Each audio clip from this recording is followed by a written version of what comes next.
Hello there, guys. Welcome back to the Nexus of Geek. This is Ariel, Noob DM Ariel, and it's been quite a few days since I dropped a live video, and I apologize for things getting hectic again. The channel has been on a little bit of on some reruns, but now I'm back, and I wanted to do a reaction video today and talk about some news that dropped that might impact, has a potential to have big impacts on the TTRPG and gaming community, which has to do with tariffs. Now, as you know, if you are pretty active on the interwebs, on YouTube, and on the gaming communities, and play RPGs, TTP, tabletop RPGs, or D&D or anything like that, then you are pretty familiar with Professor DM or Professor Dungeon Master. He's a very popular YouTuber. I actually saw him walking around Gen Con last year when I was down in Indianapolis for that convention. Anyway, he has a lot to say about the current state of gaming, and today he has posted, or pretty recently, I think it was at least this week, some information on tariffs. Now, whether you're political or not, or you agree or disagree with the current administration, you know that high tariffs are coming their way. They're unavoidable at the moment, the way the government is doing, conducting business, and that has I didn't even think how that would impact the gaming industry. So I wanted to go ahead and react to this video put together by Professor DM, get the news, and then react to it on the other side.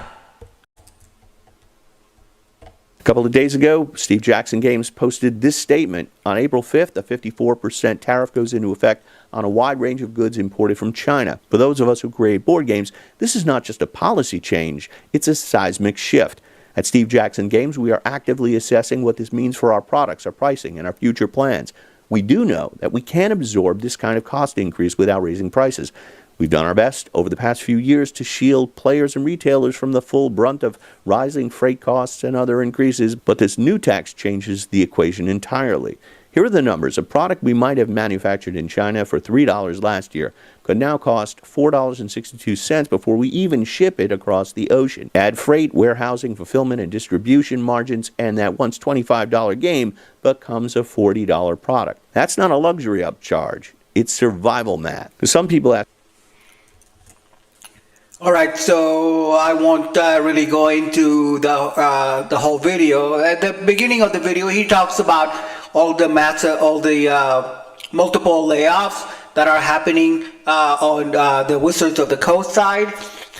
There's a lot of top names like Chris Perkins and people on the digital side. And as we know, just a couple weeks ago, they announced that they were going to lay off 90% of the the crew that was working on the virtual tabletop called Sigil. It was called Sigil. It was going to be a virtual tabletop for 5e and D&D, but now it's kind of a maintenance mode. And he makes the case that it's kind of disturbing how either if you work for Wizard of the Coast, you're either fired or you quit, because a lot of people have done so. But the more interesting thing to me is that the tariffs, how he's talking about how that is going to massively impact the different industries. And I hadn't really thought about it. I mean, it makes all sense. He breaks it down really well. And let's see what else he has to say about the effects. Why not manufacture in the U.S.? I wish we could, but the infrastructure to support full-scale board game production, specialty dice making, die cutting, custom plastic and wood components doesn't meaningfully exist here yet. I've gotten quotes, I've talked to factories. Even when the willingness is there, the equipment, labor, and timelines simply aren't. Like and subscribe. It really helps the channel. Thank you. As my colleague Stephen Glicker at Roll for Combat pointed out, books only have a 7% tariff, but dice, miniatures, boards, and ink are a 54% tariff. So let's say I want to produce a Deathbringer role-playing game. The rulebook would be subject to a 7% tariff, but if I want to include cool dice, miniatures, tokens, a GM screen, and an ultimate dungeon terrain, that's subject to a whopping 54% tariff. Right now, So you get the idea.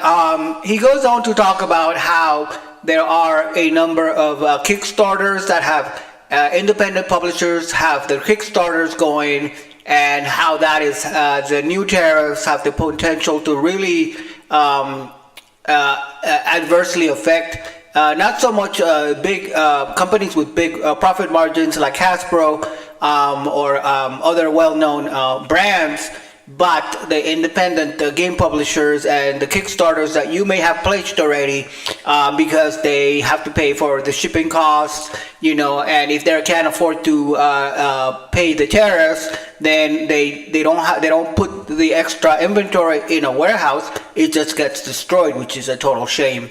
So, an interesting topic. His conclusion, Professor DM is not.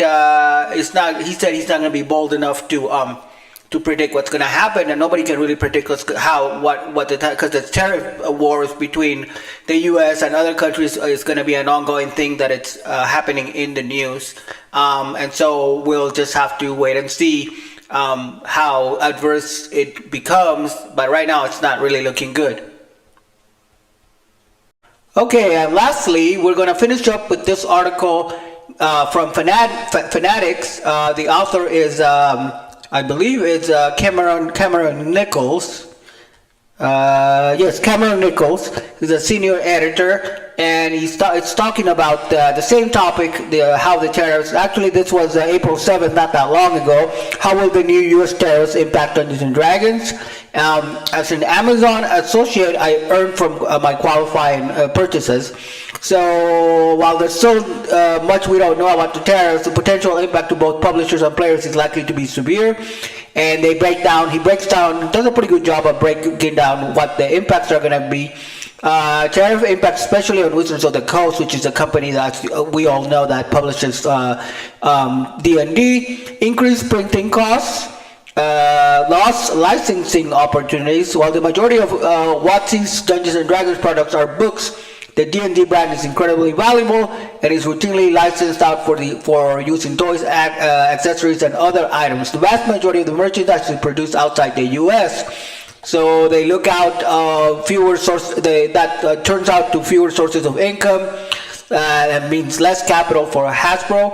The bottom line for players, both in the U.S. and around the world, is that the cost of official D&D books and accessories is likely to increase. And he breaks down the tariff impacts on third-party D&D publishers too, because as we know, D&D 5th edition, there's an open game license in which the indie or third-party D&D publishers actually publish material, and they are also going to be impacted by increased printing costs.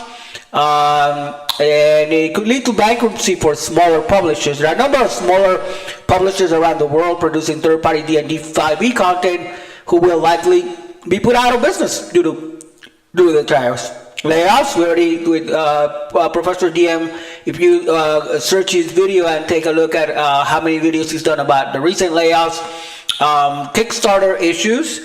So he talked a little bit about how the Kickstarter and independent publishers are going to be affected.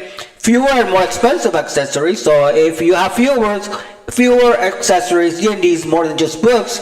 In fact, there's an entire economy of associated dice, maps, and miniatures, terrain, and other products by third-party companies. WizKids, for example. I have a bunch of miniatures that I bought over the years to use in my games. So the bottom line for both the U.S. and around the world, the cost of third-party books and accessories is likely to increase. The tariffs impacts on the TTRPG industry beyond D&D.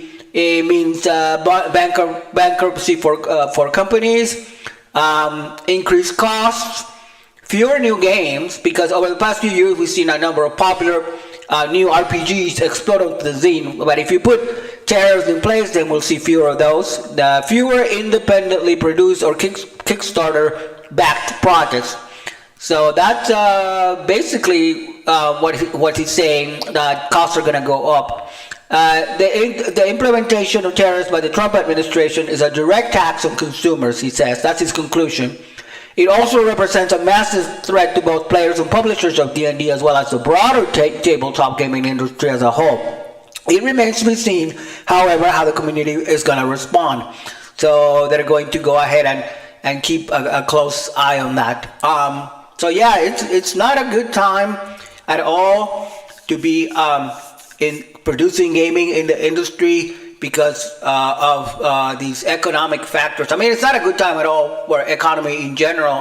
The stock market did crash a while back ago and may not rebound as easily as it has in previous crashes.